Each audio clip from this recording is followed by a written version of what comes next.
Bonjour, c'est le dimanche, c'est de la politique. L'émission s'appelle tout naturellement Dimanche en politique. J-7 avant le premier tour des élections législatives. Nous continuons nos émissions spéciales consacrées au sujet. 3 représentants de 3 partis politiques. Aujourd'hui, Dominique Bilde, député européen Front National et secrétaire départemental du FN de Meurthe-et-Moselle.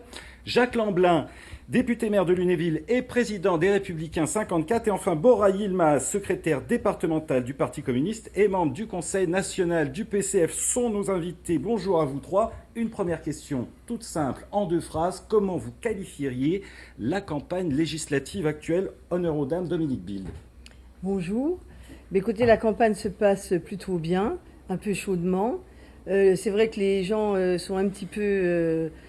trouvent le temps long après ces élections qui n'en finissent pas, mais dans l'ensemble, on a un très bon accueil et ça se passe plutôt bien. Jacques Lamblin, est-ce que vous sentez aussi un peu de fatigue des électeurs? Pas vraiment, non, mais la campagne est plutôt dans une ambiance agréable, sans doute liée au climat, assurément, mais elle est assez dynamique et sur le terrain, on fait des rencontres positives, le débat est riche, ça se passe bien. Bora Yilmaz, vous êtes satisfait du retour que vous entendez sur les marchés ailleurs? Les retours sont plutôt bons, quoique assez divers, mais je ressens surtout beaucoup de doutes, beaucoup de colère et une impression, c'est que le résultat de l'élection présidentielle n'a rien réglé aux problèmes du pays.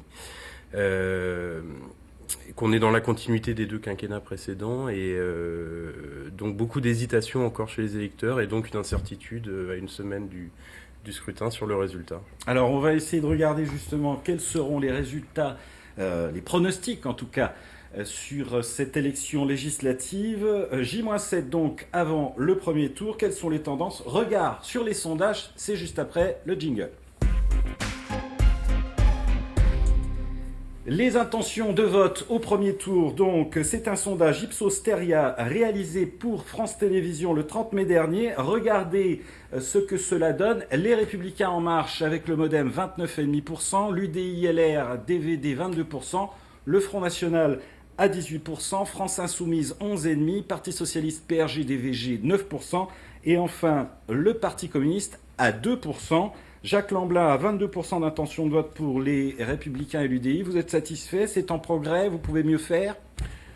Écoutez, les résultats que vous m'indiquez là sont en progression par rapport à ceux de la semaine dernière. C'est vrai qu'il y a une légère embellie. Ça veut donc dire que, comme on le pense depuis le début, c'est vraiment dans les derniers jours que de très nombreux électeurs vont se décider, vont faire leur choix.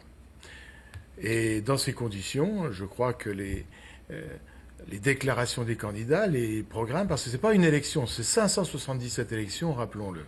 Donc les projections à partir d'une statistique nationale, elles sont extrêmement aléatoires. Ça ne tient pas forcément compte de la réalité du terrain. Dominique Bilde, 18% pour le FN, c'est en baisse par rapport au score de Marine Le Pen au premier tour de la présidentielle. C'est pas bon, ça se tasse. Qu'est-ce qui se passe au FN ? Vous savez, les sondages ont prouvé dans les élections précédentes qu'il y avait très souvent des erreurs, même de grosses erreurs. C'est vrai que les gens là sont encore un petit peu sur leur faim par rapport à la campagne des présidentielles. Ils ne disent pas encore sur quel terrain ils vont aller plus tôt. Ils posent beaucoup de questions. Ils sont encore dans l'expectative à se dire bon, on va attendre encore s'il y a des nouvelles, s'il se passe quelque chose au niveau du gouvernement. Donc dans l'immédiat, moi je ne me fierai pas à ce genre de pronostic. Déjà en Meurthe-et-Moselle, on sent vraiment une dynamique, donc je n'irai pas sur ce terrain-là. Bora Yilmaz, seulement 2% des intentions de vote pour le PC. Est-ce que c'est la fin du Parti communiste qui s'annonce ? Non, je ne crois pas que ce soit la fin du Parti communiste. La première chose que je veux dire, c'est que le PCF a fait le choix, en toute responsabilité, dans plus d'une centaine de circonscriptions, de ne pas directement présenter de candidats pour s'inscrire dans des alliances bien plus larges. Donc en termes d'étiquette, ça fait mécaniquement baisser les pourcentages. Après, je ne vais pas me cacher derrière mon petit doigt. Ces chiffres, ces intentions sont mauvaises, pas seulement pour le PCF, elles sont mauvaises pour l'ensemble de la gauche. C'est le résultat d'une division qui est catastrophique à gauche. Pour notre part, on a travaillé pendant des mois et des mois à la présidentielle, puis aux législatives, pour le rassemblement des forces. Nous nous sommes heurtés à des appareils politiques du côté de la France Insoumise, du côté du Parti Socialiste également. Donc moi j'invite les électeurs dimanche prochain à faire mentir tout ça en se rassemblant derrière les candidats qui ont porté cette nécessité du rassemblement de la gauche. Alors on en reparlera de ces divisions à gauche un peu plus tard dans l'émission. Pour l'heure, je vous propose de regarder la projection en siège de la future Assemblée nationale. C'est un raz-de-marée orange, ou plutôt jaune, si l'on regarde en fait ce nouvel hémicycle qui pourrait sortir des urnes. 577 députés à élire. En Marche obtiendrait entre 395 et 425 sièges. L'UDI, allié donc aux Républicains, sauve les meubles avec 95 à 115 élus. C'est la Bérésina pour le PS et ses alliés, seulement 25 à 35 sièges sur les 284 qu'il compte actuellement. France Insoumise, le PCF, obtiendrait entre 10 et 20 sièges. Enfin, le scrutin majoritaire reste toujours défavorable au FN, qui n'obtiendrait que 5 à 10 élus à l'Assemblée nationale. Jacques Lamblin, cette vague en marche, c'est l'expression de ce que beaucoup qualifient de sans faute d'Emmanuel Macron ? Il y a une vague en marche, tout le monde peut le constater, mais 400 députés en marche, là, j'ai quand même un peu du mal d'y croire, car comme je vous le disais tout à l'heure, ça n'est pas une élection nationale, mais 577 élections. Tout dépend de la qualité des candidats. Parce qu'un candidat de qualité modeste, va-t-on dire, fut-il candidat en marche, s'il a en face de lui quelqu'un qui tient la route, eh bien, il a beau être en marche, il sera probablement pas élu. C'est même si sur le papier, théoriquement, il devrait avoir 30% des voix, il en aura peut-être que 20. Alors c'est quand même l'expression de la satisfaction actuelle des électeurs vis-à-vis d'Emmanuel Macron. Regardez ce sondage, encore une fois un sondage, 58% de satisfaits contre 42% d'insatisfaits, avec aussi un chiffre à préciser, c'est que 57% des personnes interrogées qui ont voté François Fillon au premier tour de l'élection présidentielle disent qu'ils sont aujourd'hui satisfaits de l'action du président de la République. Donc ce sont vos propres électeurs qui se disent satisfaits. Donc ça va manger dans votre électorat, en fait, aujourd'hui, ce succès, si on peut dire, en tout cas, dans les sondages d'Emmanuel Macron. Que la perception du président de la République, l'action du président de la République depuis quelques semaines soit positive, c'est incontestable. C'est vrai que Emmanuel Macron n'a pas fait de faux pas, hormis ses affaires avec son ministre, là, qui sont un peu compliquées pour lui. En ce qui concerne le président de la République, c'est vrai qu'il a été plutôt habile, on va dire comme ça. Maintenant, il faut voir la suite. On disait donc, et on parlait d'élections quand même qui restent des élections locales, même si on élit des députés au niveau national. Est-ce que cette réalité du terrain peut amener des députés FN lorrains au Palais Bourbon d'ici 15 jours ? Écoutez, c'est pour ça qu'on est en train de travailler, justement. Où est-ce que vous pouvez gagner ? Mais c'est pas une question d'endroit, parce que les endroits ont déjà été dits. Et ça, je trouve que c'est même dangereux. Moi, j'aime pas de faire des prévisions comme ça. Il y a des endroits où ça marche mieux, comme dans tout parti. Mais il faut quand même reconnaître aussi que, c'est le mode de scrutin qui fait aussi cette élection. Et il faut quand même reconnaître que le Front National est très défavorisé dans ce mode de scrutin. Monsieur Sarkozy comme Monsieur Hollande avaient dit qu'ils essaieraient... Ce fameux plafond de verre, en fait, que le scrutin majoritaire voilà. impose. Ils avaient dit qu'ils mettraient une dose de proportionnelle, ce qu'ils n'ont pas fait, et ce que ne fera pas non plus Monsieur Macron, je suppose, parce que ils ont trop peur de ce qui pourrait arriver à ce moment-là avec notre parti. Par contre, quand j'entends que les gens sont satisfaits du début de ce qu'a fait Monsieur Macron, oui, satisfait de quoi ? Satisfait qu'il se soit bien comporté quand il a fallu prendre la place, satisfait des effets d'annonce, mais on peut pas être satisfait tant qu'il s'est rien passé. Pour l'instant, c'est de la communication. Voilà, pour l'instant, il s'est rien passé. Et en plus, je voudrais quand même ajouter qu'on dit, je sais plus combien de personnes de chez Macron, mais enfin, c'est pas forcément En Marche, quand on sait tous les gens de tous les partis politiques qui l'ont rejoint. Donc c'est des gens qui ont retourné leur veste, que ce soit de gauche, que ce soit de droite, que ce soit du centre, pour aller le rejoindre, parce qu'il y avait justement une dynamique de ce côté-là. Bora Yilmaz, est-ce que, comme pour le Front National, le scrutin majoritaire défavorise votre camp également ? La première chose, c'est qu'une assemblée telle que la projection le montrait à l'instant révélerait une nouvelle fois le caractère profondément antidémocratique des institutions de la Ve République et la nécessité de passer à l'élection du Parlement à la proportionnelle pour permettre à l'ensemble des sensibilités d'être représentées. C'est une proposition d'Emmanuel Macron, justement. Oui, alors on attend de voir comment tout ça va être mis en œuvre. La deuxième chose que je veux dire, c'est qu'une assemblée comme celle-là serait une véritable catastrophe parce que ça donnerait une majorité absolue à Emmanuel Macron, qui n'a effectivement rien fait jusqu'à présent, mais qui s'apprête à exiger du Parlement le vote d'une loi d'habilitation dès cet été pour poursuivre le travail de casse du Code du travail engagé durant les derniers quinquennats. Donc nous disons aux électeurs, et en particulier aux électeurs de gauche, de ne pas laisser faire et d'envoyer à l'Assemblée nationale des députés qui s'engagent très clairement dans la campagne à ne pas voter cette loi d'habilitation qui permettra à l'exécutif de gouverner par ordonnance. On va passer à un deuxième thème dans cette émission. Les bons scores aussi, vraisemblablement, du Rassemblement En Marche avec le MoDem s'expliquent peut-être par les divisions qui existent au sein des différents camps. C'est notre deuxième partie qu'on a choisi d'appeler législative. Combien de divisions ? Alors, si j'ai choisi de paraphraser Staline pour cette deuxième partie, c'est parce qu'effectivement, les divisions sont légion, et c'est vrai dans toutes les formations politiques. On va commencer avec vous, Jacques Lamblin. En Meurthe-et-Moselle, on a un duel LR-UDI sur Nancy 1, sur la 6e à Pont-à-Mousson, des duels à droite aussi à Messin, Metz 2, Sarreguemines, Sarrebourg, Thionville-Est, en Meuse également dans la 2e. Sont soit des dissidents LR qui se présentent face à un UDI, soit à l'inverse, des gens de droite qui rejoignent En Marche. On a l'impression que c'est un peu le bordel quand même. Non, n'exagérons rien. Des candidatures individuelles, ça a toujours existé. C'est aussi vieux que le monde, quels que soient les partis politiques. Vous pourrez en parler tout à l'heure des autres partis. Vous avez déclaré récemment que la droite ne se déchirait pas. Dans une interview à l'Est républicain. Il y a quand même des gens qui sont partis chez Macron. Il y a des gens qui ne sont pas contents, qui ont envie d'y aller en se disant « Tiens, allez hop, je tente ma chance ». Ça, c'est traditionnel ? C'est traditionnel dans toutes les courants de pensée. Vous avez de temps en temps, par-ci par-là, telle ou telle personne qui estime pouvoir tenter sa chance. Et c'est jamais une bonne chose, mais c'est la vie politique dans toute sa réalité. Alors maintenant, non, notre parti politique ne se déchire pas. Nous avons, à la différence sans aucun doute des autres tendances qui sont sur l'éventail politique, nous avons, je crois, que ce soit LR, UDI, une vision identique de la société. Et s'il y a quelquefois des difficultés locales, c'est lié à des personnes davantage qu'à une philosophie politique générale.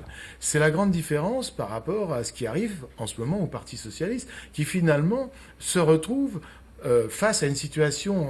On a quand même des candidats de votre tendance qui aujourd'hui s'affichent en disant j'ai quand même de la proximité avec les idées d'Emmanuel Macron pour essayer de récupérer cet électorat. On a l'impression en fait qu'on ne sait plus où on habite du côté de la droite et qu'on va quand même aller chercher en disant oui, je peux m'inscrire. Là encore, vous tirez de quelques cas particuliers des considérations d'ordre général. Écoutez, on fait des portraits de circonscription actuellement et c'est ce qu'on entend aussi de la part des candidats LR-UDI. Laissez-moi terminer. Je veux simplement dire que de notre côté, il n'est pas question de faire une opposition frontale à Emmanuel Macron, d'autant plus que le Premier ministre est membre de notre groupe politique. C'est simplement que nous avons... Ça jette aussi le trouble, finalement. C'est sans doute aussi une partie du projet du président de la République. Mais nous avons, un socle d'idées que nous cherchons à défendre, et à partir du moment où les propositions gouvernementales seront compatibles avec notre socle d'idées, il n'y a aucune raison que nous nous y opposions de façon systématique, bien au contraire. Donc on sera, lorsque la proposition nous convient sur le plan de nos valeurs, nos propres valeurs, nos propres règles politiques, nous y adhérerons. À l'inverse, lorsque nous ne sommes pas favorables, eh bien nous voterons contre. C'est aussi simple que cela. Dominique Bild, c'est pas simple aussi du côté du FN. Il y a eu une alliance avec Nicolas Dupont-Aignan à la présidentielle. Aujourd'hui, il y a des candidats de Debout la France, il y a des candidats du Front National. Il y aura même des candidats du côté de l'Union des Patriotes, donc, qui est un adage entre les comités jeunes de Jean-Marie Le Pen, le Parti de la France, de Karl Lang ainsi que Civitas. Si l'on regarde par exemple les affiches des candidats, de quoi on s'aperçoit que Jean-Marie Le Pen s'affiche, vous le voyez à côté de moi, aux côtés des candidats. Ça vous fait une belle concurrence aussi, ça. Dupont-Aignan, Jean-Marie Le Pen qui revient sur la scène politique. Dupont-Aignan, on a toujours eu des candidats contre nous. Mais vous étiez ensemble à la présidentielle. Non, donc. Au deuxième tour. Au deuxième tour, il y a eu une alliance. Si éventuellement Marine Le Pen gagnait le deuxième tour, à ce moment-là, M. Dupont-Aignan, qui a quand même énormément d'idées qui sont comme nous, nous a rejoints. Bon, après, il y a eu, au niveau des instances, il y a eu des tractations. Apparemment, ça n'a pas abouti. Donc, on a des candidats, mais comme on en avait la dernière fois, comme on en a toujours eu, de chez M. Dupont-Aignan. La nouveauté, c'est que Jean-Marie Le Pen présente des candidats contre le Front National. Oui, mais à contrario d'autres partis politiques, Jean-Marie Le Pen n'est plus au Front National déjà depuis un certain temps. Les autres partis ne sont plus au Front National non plus. Donc, voilà, ils se présentent comme... là, il y a plein de petits groupes qui se présentent qu'on ne connaît pas. Ça risque de vous coûter des élus quand même, parce qu'il va faire des pourcentages de voix, oui, mais c'est quand même le jeu de la démocratie. Donc, ils ont aussi certainement des électeurs qui ont envie d'entendre leur voix. Et ça reste quelque chose pour moi de tout à fait normal. Et puis, de toute façon, vous savez bien qu'au deuxième tour, il y a beaucoup de problèmes qui vont se régler. Donc, de toute façon, on verra. Bora Yilmaz, même question cette fois-ci entre le PCF et Jean-Luc Mélenchon, la France Insoumise. Pareil, vous n'avez pas réussi à vous mettre d'accord. Pourquoi ? Parce que Jean-Luc Mélenchon était trop gourmand ? Alors Jean-Luc Mélenchon, je ne sais pas, mais en tout cas son mouvement, le mouvement qu'il a soutenu à la présidentielle, comme nous l'avons soutenu, a fait preuve d'une intransigeance incroyable. Moi, je crois que dans cette situation, personne ne peut se payer le luxe de faire le vide autour de soi, de la division. La division, c'est la machine à perdre, en fait.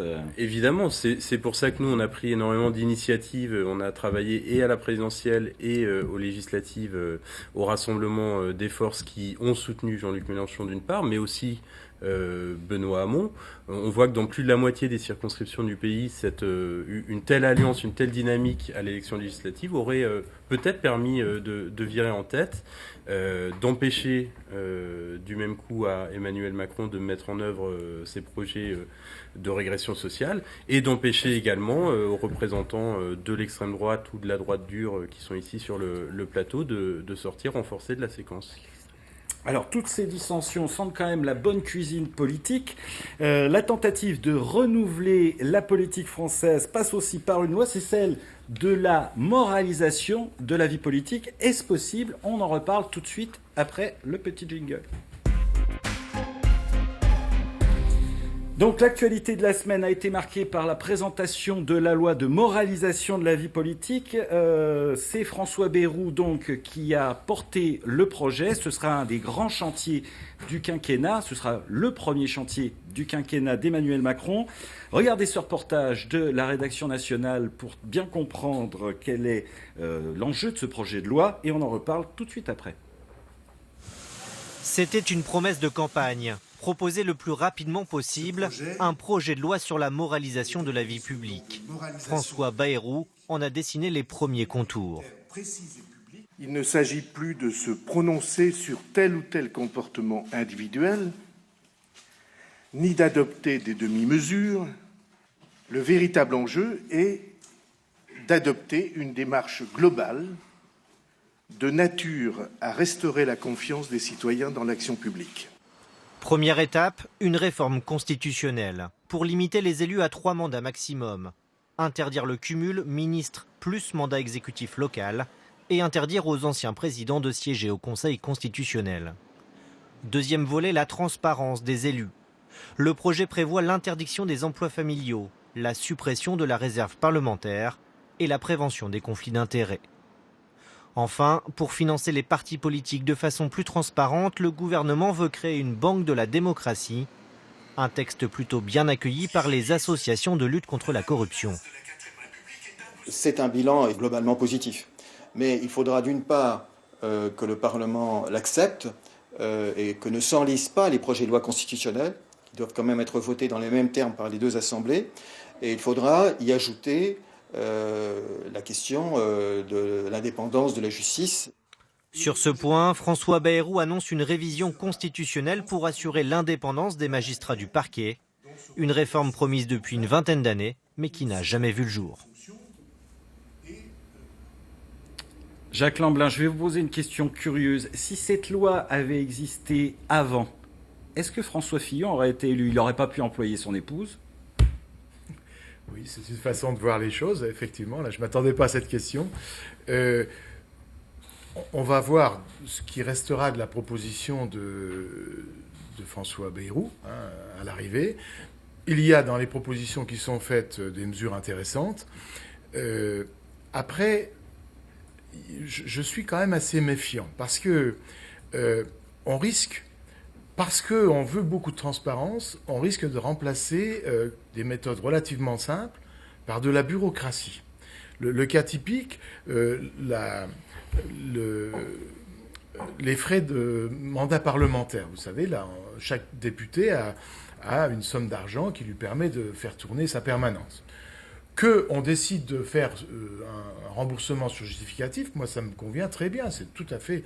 Simplement, ce que je veux dire, c'est que ça ne changera pas grand-chose, puisque, a priori, l'argent dont on dispose sert à ça, précisément. Simplement, on va avoir beaucoup de paperasse à faire, et puis il y a beaucoup de gens qui vont contrôler ces paperasses. C'est-à-dire qu'à l'arrivée, le citoyen, finalement, va probablement dépenser plus d'argent qu'il n'en dépensait auparavant, tout simplement parce que on introduit un certain nombre de contrôles, alors que dans beaucoup de domaines, on essaye de simplifier. L'autre sujet, c'est cette affaire de l'emploi des emplois familiaux. Oui, pourquoi pas mettre cette règle? Mais est-ce qu'elle est aussi juste qu'il y paraît? Qu'en est-il des couples non officiels? C'est-à-dire qu'une épouse n'aura pas le droit d'être employée. Ça va empêcher les parlementaires de se marier, alors, à votre avis? Non, mais il peut y avoir des couples en union libre. Je ne parle même pas des maîtresses, je parle des couples en union libre, qui ne sont ni pacsés, ni... Ça va favoriser l'emploi des maîtresses. Je ne dis pas cela, Bon, mais en tout cas, ça ne sera pas interdit. Ouais. La banque, on sait que le Front National a des problèmes de financement, qu'il est obligé d'aller chercher des sous en Russie pour financer ses campagnes. C'est officiel, hein, c'est très officiel, je n'invente rien. Est-ce que cette banque en fait de financement des partis politiques, ça vous semble aller dans le bon sens? Ah bah oui, ce serait... Enfin, je vous dis, la Russie, une fois, hein, parce qu'on l'entend à chaque fois. Une fois où on a eu un prêt avec la Russie, c'est vrai. Mais pour nous, il est vrai que ce serait très intéressant, puisque là, on serait plus obligé de se battre comme on se bat à chaque élection pour essayer d'avoir un petit peu d'argent, alors qu'on le donne à tout le monde. Moi, j'ai des candidats en Meurthe-et-Moselle qui n'ont pas eu de prêt, hein. Des simples candidats. On parle beaucoup actuellement donc des affaires. On en a eu pendant l'élection présidentielle. On a l'affaire Ferrand qui vient sur le sujet. On a eu donc l'histoire des attachés parlementaires cette semaine avec Marielle de Sarnez et Édouard Philippe qui venaient derrière donc l'affaire des attachés parlementaires européens donc du Front National, avec un Front National condamné à rembourser, je crois, jusqu'à 5 millions d'euros. Vous êtes vous-même touché, c'est l'occasion d'en parler par ce sujet, puisque votre attaché parlementaire, Kevin Peffer, qui est candidat... Non. C'est pas Kevin Peffer, c'est pas du tout mon assistant. Moi, c'était Lou Vialet. Kevin Peffer n'est pas mon assistant. Alors, je me suis trompé, parce qu'on finit par se tromper dans toutes ces choses. Mais vous êtes touché aussi, puisque vous seriez amené à rembourser 40 000 euros. Vous l'avez fait? Et oui, il ne reste plus qu'un mois, là, et c'est fini. Donc, ça veut dire reconnaître, en fait, aussi, quelque part, que... C'est pas reconnaître, c'est qu'on nous a pris directement l'argent sans nous demander notre avis, en toute illégalité, puisque pour l'instant, il n'y a eu aucun rendu de quelque justice que ce soit. Donc normalement déjà ça c'est... Qu'est-ce que vous allez faire au Front National? Alors vous allez vous battre sur le sujet? Alors déjà on va revenir depuis le départ. Il nous reste un petit peu de temps. Au Parlement européen, on peut déjà pas embaucher ni la famille. Déjà, c'est déjà une chose qui existe depuis toujours. Bon, donc après, quand on est élu, on nous dit voilà, vous pouvez prendre des assistants. Vous avez des assistants locaux, des assistants qui doivent être à Bruxelles. Les assistants locaux doivent vous assister dans votre travail en région. Donc voilà, moi mes assistants, ils m'ont toujours assisté pour mon travail parlementaire. Ils ont toujours, d'ailleurs, une fois le Républicain Lorrain, puisque on est classé, on a un classement qui s'appelle Mep Ranking, et sur ce classement, j'ai la chance d'être pratiquement première depuis le début de mon mandat. Et l'Est républicain a dit oui, mais enfin cette femme, elle doit faire travailler ses pauvres assistants, ils ne doivent pas avoir de temps de libre pour arriver à de tels résultats. En un mot, vous allez vous battre, vous allez poser un recours. Bien sûr que je vais, mais pour l'instant, j'ai pas été interrogée par qui que ce soit pour savoir ce qu'il en était. Hein. On m'a pas interrogé. On suivra l'affaire. Alors, on va terminer cette émission. On va se retourner vers Bora Yilmaz, parce qu'il a envie de parler, on le sent bien. Comment vous regardez, en fait, toutes ces affaires? Vous avez de la chance, vous n'avez pas trop d'élus, donc vous n'avez pas trop d'affaires au Parti communiste. Ça est encore une fois une boutade, mais enfin, vous avez envie de vous débarrasser, vous aussi, de ces vieux habits de la politique, ces vieux usages politiques que rejettent aujourd'hui les Français? Oui, il y a un rejet, il y a beaucoup de colère par rapport à tout ça, évidemment. Sur les propositions qui sont faites par François Bayrou, certaines vont dans le bon sens. Moi, je souhaite qu'il puisse réussir là-dessus, mais j'ai quand même quelques doutes parce que toutes ces affaires sont quand même l'expression d'un pourrissement. Je vais utiliser le mot de la Ve République qui crée des barons locaux, qui permet l'enrichissement personnel. On l'a vu avec François Fillon, on le voit avec un certain nombre d'affaires qui touchent le Front National. Donc encore une fois, il y a au-delà un problème politique bien plus profond qui est celui du système politique, du régime politique dans lequel nous sommes. Et je veux dire une dernière chose. Si on veut véritablement moraliser la vie politique, il faut envoyer des gens ordinaires à l'Assemblée nationale, des gens de conviction. Et les candidats que nous portons dans ces élections législatives le sont. Donc voilà, je propose encore une fois aux électeurs de se rassembler autour de... On comprendra. Jacques Lamblin, je le voyais dire et opiner du chef dans le sens contraire pour dire non, on n'est pas tous pourris. Eh ben exactement, parce que là, je trouve que vous y allez. Mais ce n'est pas ce que j'ai dit. Hein. Je n'ai pas parlé. C'est ce que tout le monde a dit. C'était le sentiment. C'est le langage. C'est le langage du Front National, le tous pourris, qui au passage se sert bien. Il y a beaucoup d'autres affaires que celle du Parlement européen. C'est pas le tous pourri mon propos. Je ne rentre pas dans ce jeu-là. Mais effectivement, on a quelques cas et beaucoup de cas qui suscitent énormément de colère et qui désintéressent du coup les gens de l'action politique. Je voudrais attirer votre attention changer sur le risque qu'il y a à affaiblir la classe politique dans son ensemble. Parce que les seuls vrais défenseurs du peuple, jusqu'à preuve du contraire, ce sont les politiques.